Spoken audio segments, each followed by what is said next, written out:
Hello again. Thank you for joining me. My name is Michelle and welcome to Yoga Creature, spending a little time with the world inside. As mentioned in the previous video, we're going to get up on the wall. So what you're going to need for today's little session is an open area, something you don't mind putting your foot on. I have my mat and also a blanket. That really is the only kind of props that you'll need for this to be successful. Some people might use 2 blankets or a thicker quilt.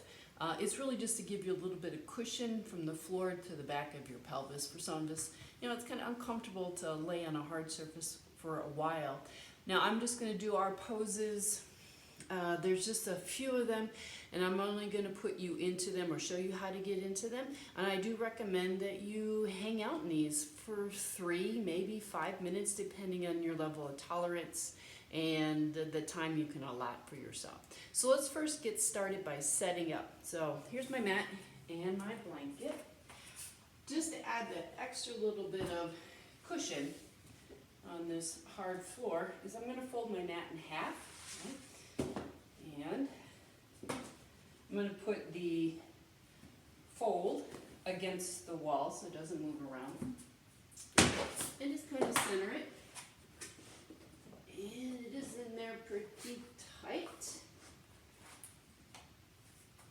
Alright, and then my blanket. And once again, I'm going to put the fold against the wall.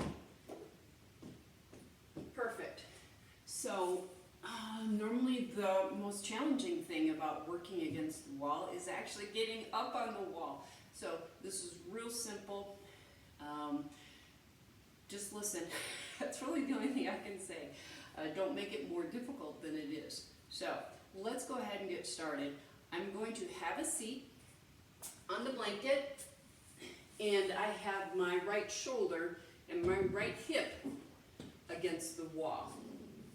From there, you want the blanket and your mat behind you, not in front of you, right? I'm going to come down into my left elbow and swing around. And that should put you right up against the wall. I have maybe an inch or 2, and that's a little bit easier to scoot. There we go. So let's go ahead and get started off with just the ever popular and extremely beneficial legs up the wall. It is what it is. Ideally, if you're going to be here for a while, and you're one that reacts to temperature changes, put some socks on so that you're comfortable, right? And then you don't feel the texture of the wall against your heels. Try to eliminate things that might keep you from staying focused inside. My feet, knees, and hips are kind of in alignment, or you can bring them together. If you find that it's, you have to apply effort to have your legs straight up in the air, you can always put a belt or take a yoga strap and put them on there. Let's say that you can't straighten your legs when you're up on the wall. Your hamstrings or your lower back do not allow you to have yourself in a 90-degree angle like the letter L. So you would be a little bit further away from the wall. So just move away from it. That will increase the size of the angle, right? 790, you'll be wider. And then, you might be able to straighten your legs. You want to have the legs as straight as you can, comfortably. And get into this place where you can just focus on your breathing. Maybe you have some blanket or a small, thin pillow under the back of your skull. And you let your legs hang down from your feet. Let your arms rest where they're comfortable, right? Palms facing up so that the chest feels a little bit more open. Give yourself a little bit more room to breathe. So you can start off with this, maybe do a little bit of breathing. I like to place a hand over my heart and hand over my belly and actually feel my body expand and contract as I breathe. It's a very grounding and calming experience, and it really helps you slow down and to get out of your mind and to get into your body. After a couple moments of that, maybe you bring yourself a little timer and go for like 3 to 5 minutes maybe. Then let's go. Since we already kind of started stretching the hamstrings, I'm going to get in here a little bit closer. I'm going to go into a little bit more of the inner thigh. So we'll move into a straddle, right? We do this seated, and we also do it standing, right? And just kind of go into straddle. Your legs are only going to go so far, so don't be too worried about it. You can have yoga blocks, and you can place blocks, right here underneath the thigh bone, just to kind of give a little bit of support. Depends on your level of comfort. If you want to do restorative, you've got to have some props with you so that you're not applying any effort. Hence, restore means to relax, to give, to receive in the same moment. I'm giving myself permission to receive this comfort, all right, or whatever it is. What else can you do here? That's about it. So let's say we do this for like 3 to 5 minutes. You'll start to really feel this from the inner knee down into the groin. My lower back and the back of my pelvis are flat on the floor. My arch, I don't have an arch in my lower back. Everything is comfortable, not squeezing the jaw muscles. After you do some of these poses and you do hold them for 2, 3, 5 minutes, you do probably have to help yourself. Give yourself a little bit of assistance and take your time. Come back to this as your starting point, right? Let your legs hang down from your feet. Now we did a little bit of that inner groin, and we've done the hamstring already. We're going to go into a little bit of rotation. So I'm going to go into an outward rotation. So just going to drag the foot down, right? And let the knee fall open. I'm being mindful not to get sloppy and let things just hang out. And for me, when I do this kind of work, restorative work, it's about bones and connective tissue and muscles. So I want to kind of place myself in a way that I stand or that I sit, normal bone alignment. Now you may want to practice in a different way, more about relaxation, letting go, let things just stretch out and go wherever. And that's perfectly fine. Whatever works the best for you. So once again, I could put a block over here if I wanted to. I'm just going to show the other side, real easy. Let the foot slide down, let the knee drop open. Right. I'm not going to let this roll in. I'm going to keep this in a good position so toes and knees are straight towards you. If I was in a seated position, forehead to knee pose, my knees and my toes would be directed towards the ceiling.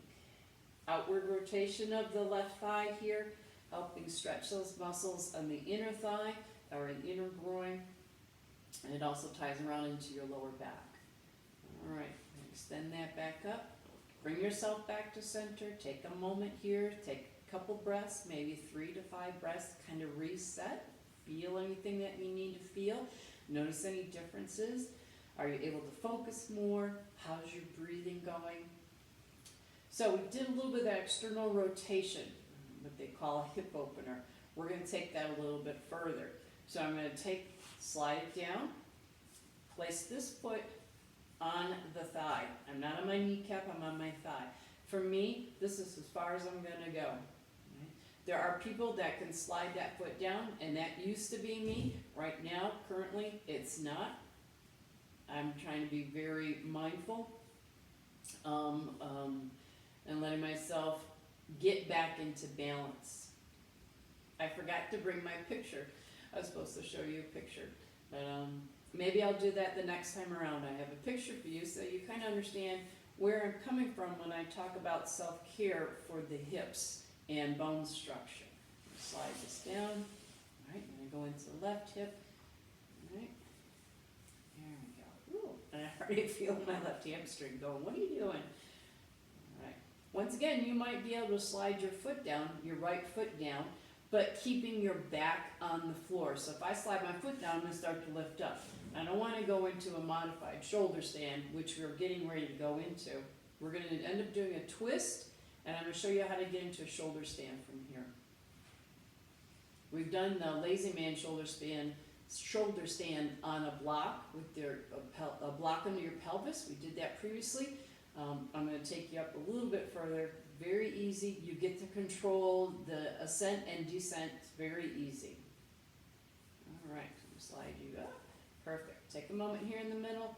Rest. Let your legs hang down from your feet. It's a different mindset. Let your legs hang down from your feet, and you can just feel everything, all the energy just come down and ground, and you feel the back of your pelvis relax and release into the floor. It's a great thing to experience. I highly recommend this pose for people that have sciatic issues with their SI joints, lower back issues. As long as you don't have any herniated discs, as long as you don't have any metal in the back of your pelvis, so that it is comfortable for you to lay on the floor. Here comes our twist. I'm going to bend the knees. I'm going to walk my feet.